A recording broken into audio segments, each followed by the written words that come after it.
Assalamualaikum. Welcome to the 7th part of the Java programming course.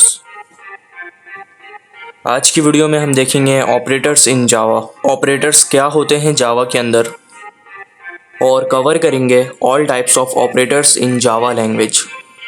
तो फिर start करते हैं।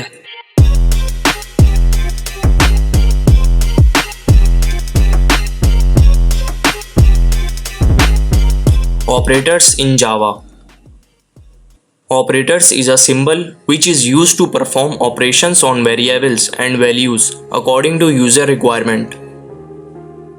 मतलब ऑपरेटर एक सिंबल है और ये इस्तेमाल होता है हमारी रिक्वायरमेंट के हिसाब से कोई भी वैल्यूज़ या वेरिएबल्स के दरमियान ऑपरेशंस परफॉर्म करवाने के लिए।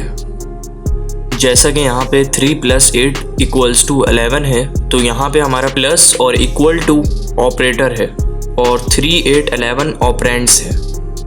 अगर और सिंपल तरीके से देखें तो कोई भी कैलकुलेशन करने के लिए हम जो सिंबल इस्तेमाल करते हैं वो ऑपरेटर्स कहलाता है। अब देख लेते हैं types of operators in Java. तो यही हैं सारे ऑपरेटर्स जावा के अंदर।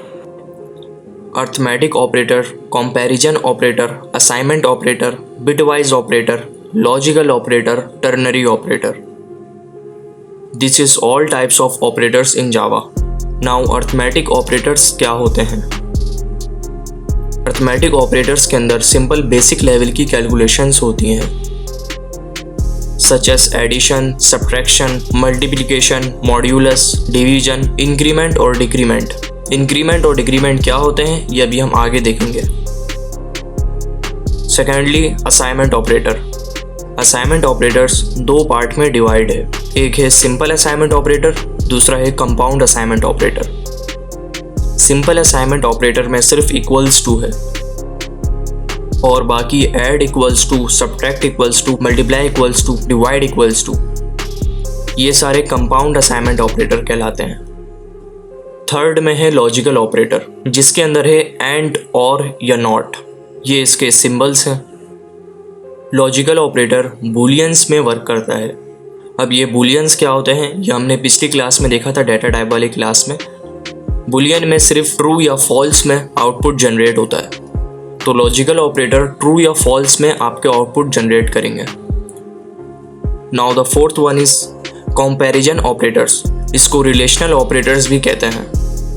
इस ऑपरेटर्स में equal to, not equal to, greater than equals to, less than equals to, ये सारे होते हैं हमारे कंपैरिजन ऑपरेटर्स या रिलेशनल ऑपरेटर्स।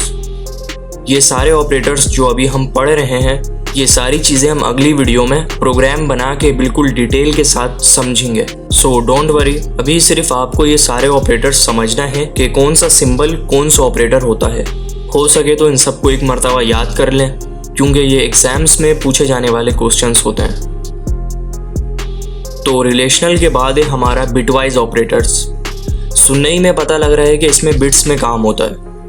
मतलब बिटवाइज ऑपरेटर वर्क करता है बाइनरी नंबर में और ये आपके इंटीजर डाटा को बिट्स में कन्वर्ट करके आपका आउटपुट जनरेट करेगा।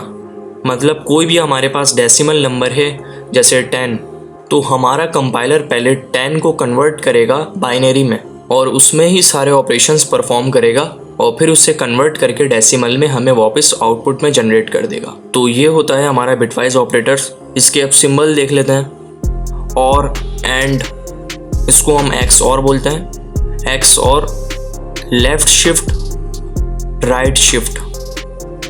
तो ये था हमारा बिटवाइज ऑपरेटर। इसके बाद है हमारा टर्नरी ऑपरेटर। टर्नरी का दूसरा नाम कंडीशनल ऑपरेटर भी है। टर्नरी ऑपरेटर का इस्तेमाल आप जब करोगे जब आपके पास कोई कंडीशन आ जाए, इसीलिए इसका दूसरा नाम कंडीशनल ऑपरेटर है। तो आपके पास कोई भी कंडीशन होना लाजमी है।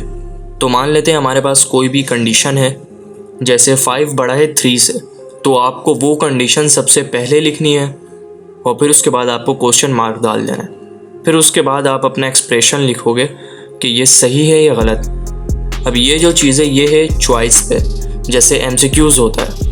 अगर 5 3 से बड़ा है तो मतलब ट्रू है। अगर पहले वाले एक्सप्रेशन में आप ट्रू लिखते हो तो यही डायरेक्ट रन हो जाएगा आपके आउटपुट में। और अगर 5 3 से बड़ा है, इस एक्सप्रेशन को चेंज करके हम 3 5 से बड़ा है ये एक्सप्रेशन डाल दें, तब हमारा ये ऑपरेटर हमारे दोनों कंडीशंस को चेक करेगा। जो इनमें से सही है तो 3 5 से बड़ा नहीं होता, तो ये ट्रू में नहीं जाएगा, तो ये इसको इग्नोर करते हुए फॉल्स को चूज़ कर लेगा और आपके आउटपुट में फॉल्स जनरेट हो जाएगा। मतलब ये ऑलमोस्ट सेम है इफ़ एल्स कंडीशन की तरह। अब इफ़ एल्स कंडीशन क्या होते हैं ये हम आने वाली क्लासेस में देखेंगे, लेकिन थोड़ा सा इंट्रो दे देता हूँ। इफ़ एल्स भी बिल्कुल सेम इसी तरीके से वर्क करता है, लेकिन बस इसके सिंटैक्स अलग है। इफ़ और एल्स दोनों कीवर्ड हैं। आप इफ़ का आई कैपिटल नहीं लिख सकते और एल्स का ई कैपिटल नहीं लिख सकते।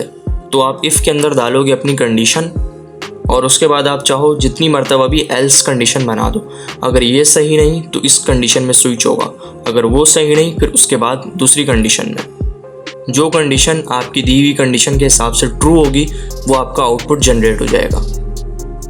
तो ये होता है हमारा इफ एल्स, और इसी तरीके का बिल्कुल होता है टर्नरी ऑपरेटर्स। मतलब हम अपनी कंडीशन डाल के एक सवालिया निशान डालेंगे जैसे हम क्वेश्चन करते हैं, और उसके बाद हम उन सब चीज़ों का आंसर खुद ही लिख देंगे।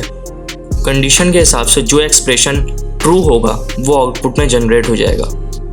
इसका एग्जाम्पल कुछ इस तरीके से समझ लो, जैसे आप फेसबुक में लॉगिन करते हो, आप अपना ईमेल डालते हो। अगर वो ईमेल सही होती है आप सक्सेसफुली लॉगिन हो जाते हो और आपके पास नेक्स्ट पेज खुल जाता है। लेकिन अगर वही ईमेल गलत होती है तो आपके पास कुछ इनकरेक्ट ईमेल इस टाइप का कुछ मैसेज बार बार आ रहा होता है। मतलब इसमें एक तरीके से टर्नरी ऑपरेटर्स या इफ एल्स स्टेटमेंट का इस्तेमाल हुआ है।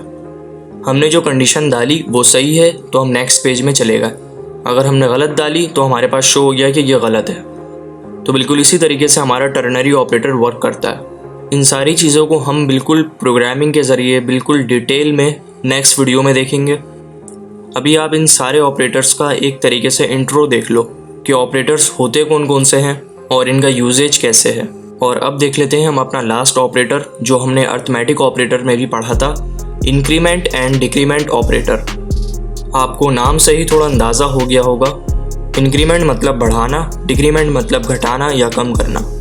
इंक्रीमेंट ऑपरेटर और डिक्रीमेंट ऑपरेटर इन दोनों के अंदर अलग अलग दो टाइप्स होते हैं। तो पहले देख लेते हैं हम इंक्रीमेंट ऑपरेटर। इंक्रीमेंट ऑपरेटर के अंदर दो टाइप्स होते हैं, पहला प्री इंक्रीमेंट और दूसरा होता है पोस्ट इंक्रीमेंट।